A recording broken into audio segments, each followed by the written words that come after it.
আমাকে বিরক্ত করো না, তুমি থামো, আমাকে আর একটু পড়তে দাও, আমাকে থামিও না, আর অল্প কিছুক্ষণ সময়, তারপর আমাকে পড়তে হবে। মা, আমাকে পড়তে দাও। এই মেডিকেলে একটা সিট, এটা শুধু একটা সিট না, একটা পরীক্ষা নয়, আমার জীবন মরণের যুদ্ধ। মা, তুমি আমাকে থামিও না। আমার প্রতিদিনের দোয়া, মা আমার সব আত্ম দেখ, আর কিছুক্ষণ পর আমার যেমন পড়তে হবে। মা, সময় নেই আমার হাতে, তুমি আমার জন্য প্রাণ ভরে দোয়া করো। মা, আমার জন্য প্রাণ ভরে দোয়া করো।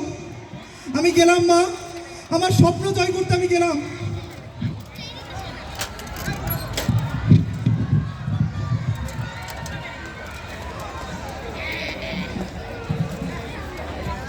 মা, কোথায় মা? মা, আমার পরীক্ষা অনেক ভালো হয়েছে, আমি সবগুলো ঠিকভাবে দাগিয়েছি। মা, আমি একটু ভয় পাইনি, আমার এত ভালো হয়েছে। মা, আমার সকল আত্মদেখ, আমার 17-18 ঘন্টার পড়া সফল হয়েছে। মা, আমি কত ভালো পরীক্ষা দিয়েছি তুমি কল্পনাও করতে পারো না। আমার নামের শুরুতে এবার ডাক্তার আমি বসিয়েই ছাড়বো। মা, তোমার ছেলের নাম হবে ডক্টর মোহাম্মদ সাবিত শাহরিয়ার। বাবার রক্ত পানি করা টাকা, তোমার গহনা বিক্রি করে মা আমি কোচিংয়ে ভর্তি হয়েছি, তোমাকে আমি গহনা করে দেবো। মা, তুমি আমাকে দোয়া করো। মা, আমি ভালো কিছু করবো, আমি ডাক্তার হব, ফ্রিতে চিকিৎসা দিব, তোমাদের বুক গর্বে ভরে উঠবে। মা, বাবা গর্ব করে বলবে ছেলে আমার ডাক্তার। মা, তুমি দোয়া করো আমার জন্য, আমি যাতে ডাক্তার হতে পারি। পরীক্ষা অনেক ভালো হয়েছে। মা, আজান শোনা যাচ্ছে, প্রতিদিন নামাজের সময় আমি প্রাণ ভরে দোয়া করেছি আমি যাতে ডাক্তার হতে পারি। মা, নামাজে যাও। মা, আমিও নামাজে যাব, আমার জন্য প্রাণ ভরে দোয়া করো, তোমার ছেলে যাতে ডাক্তার হতে পারে। মা,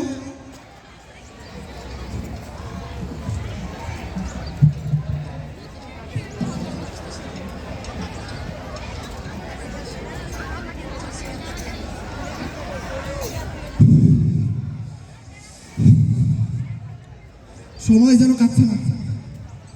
আজকে আজকে আমার স্বপ্নের ফলাফল দিবে, মেডিকেল পরীক্ষার ফলাফল। আজকে আমার একটা সিট চাই, আমার এতদিনের ফলাফল, আমার এত কষ্ট, দিনিদ্র রজনী কাটিয়েছি, সব আজকে ফলাফল দিবে। সময় কাটছে না কেন? সময় কাটছে না, এক একটা মিনিট এক একটা বছর মনে হচ্ছে কেন? আর কিছুক্ষণ, আর কিছুক্ষণ। মা, এটা কিসের মিষ্টি হাতে? রাতুল, রাতুল মেডিকেলে চান্স পেয়েছে, ওর না পরীক্ষা খারাপ হয়েছে, ওর তো মাত্র অল্প কিছু এমসিকিউ হয়েছে, ওর তো হওয়ার কথা নয়।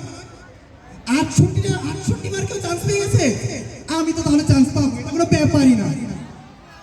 মা, ফোন ফোন ফোন তো আমার কাছে, আমি ভুলে গেছি।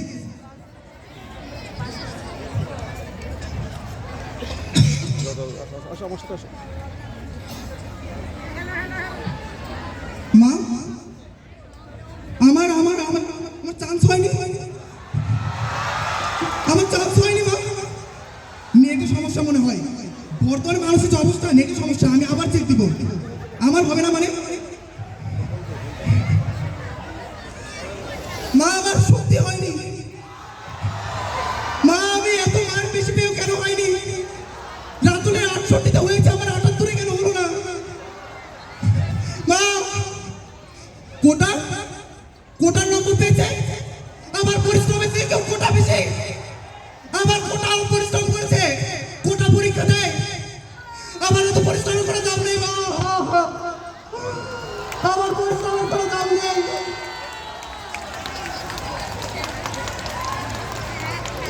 আমার এই ক্লান্ত দেহ কি পারবে সিলিং ফ্যান বইতে? এই সিলিং ফ্যানকে আমার ভার বইতে পারবে? আমি আর বাঁচতে চাই না। এভাবে শত শত ভাই হারিয়ে গিয়েছে 24-এর আন্দোলনের আগে, কত শত ভাইয়ের স্বপ্ন ভেঙে গিয়েছে শুধু এই কোটার নম্বরের জন্য। তারা পারেনি তাদের কাঙ্ক্ষিত জায়গায় যেতে, তাদের বাপ মায়ের কষ্টের টাকা বৃথা গিয়েছে, তাদের স্বপ্ন পূরণ হয়নি। আর নয়, 24-এর গণঅভ্যুত্থানে আমার ভাইয়ের রক্তে আমরা উৎসর্গ করছি বৈষম্যহীন বাংলাদেশ। আর বৈষম্য নেই, আর কাউকে কাঁদতে হয় না আমার মতো। সবাই এখন তার কাঙ্ক্ষিত পর্যায়ে যেতে পারে। এই বৈষম্যহীন বাংলাদেশ আমরা আর সামনে এগিয়ে যাব ইনশাআল্লাহ। ধন্যবাদ সবাইকে।